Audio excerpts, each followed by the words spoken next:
banyak orang yang hancur hidupnya karena riba.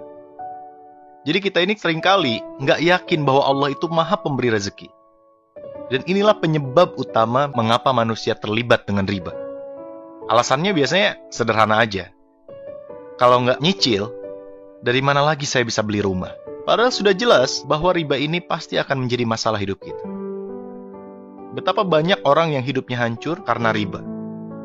Ya leasing lah, rentenir lah, pinjem bank lah, dan sebagainya. Lucunya, menyelesaikan masalahnya pun sama kembali dengan riba. Akhirnya, masalahnya meluas dan membesar, dan dampak terbesarnya biasanya siapa coba? Keluarga kita. Kan kasihan kan? Keluarga itulah yang akan pertama kali menjadi susah karena dampak riba yang kita lakukan. Nauzubillah min dzalik.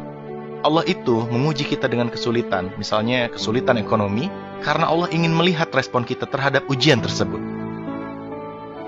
Allah ingin melihat apakah kita akan mengikuti petunjuk yang Allah ridhoi, atau mengambil jalan pintas sesuatu yang Allah benci. Coba bayangin, andai saja kita sabar dan hanya bertindak sesuai dengan apa yang Allah ridhoi, yakinlah ujian kita itu akan lulus dan mendapatkan hadiah berupa solusi untuk terurainya masalah hidup kita.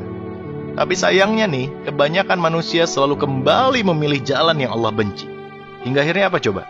Hidupnya semakin susah di dunia, dan semua itu belum ada apa-apanya dibandingkan ancaman Allah kelak di akhirat. Padahal, Allah pasti memberi solusi dan jalan keluar dari masalah hidup kita. Yakinlah, itu janjinya. Sungguh, sahabatku semuanya, Allah melaknat para pelaku riba beserta saksi-saksinya, atau mereka yang memahami dan mengetahui transaksi riba. Hai orang-orang yang beriman, janganlah kamu memakan riba dengan berlipat ganda dan bertakwalah kepada Allah, supaya kamu mendapatkan keberuntungan. Hai orang-orang yang beriman, bertakwalah kepada Allah dan tinggalkanlah sisa-sisa dari berbagai jenis riba.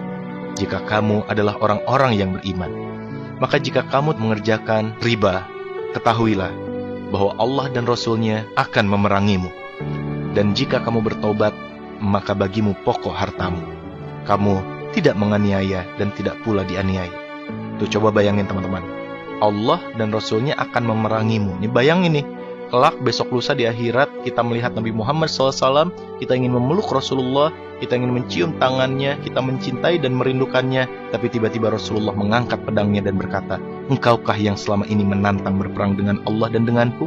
Nauzubillah min dzalik. Jabir berkata bahwa Rasulullah SAW mengutuk orang yang menerima riba, orang yang membayarnya, orang yang mencatatnya, dan 2 orang saksinya. Kemudian beliau bersabda, mereka itu semuanya sama. Mari kita berbenah diri, jauhkan diri dan anak-anak kita dari riba, sebelum hancur hidup kita. Bayangkan kita beli rumah, beli mobil, ada uang riba di dalamnya. Kita sholat, kita beribadah, kita bekerja, menggunakan fasilitas itu, sedangkan Allah tidak ridho akan fasilitas itu. Kira-kira gimana ibadah kita? Nauzubillahi min dzalik.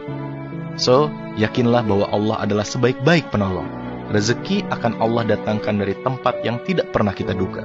Maka kuatkan keimanan, luruskan niat, dan hiduplah hanya sesuai dengan apa yang Allah ridhoi. Wallahu a'lam bishawab.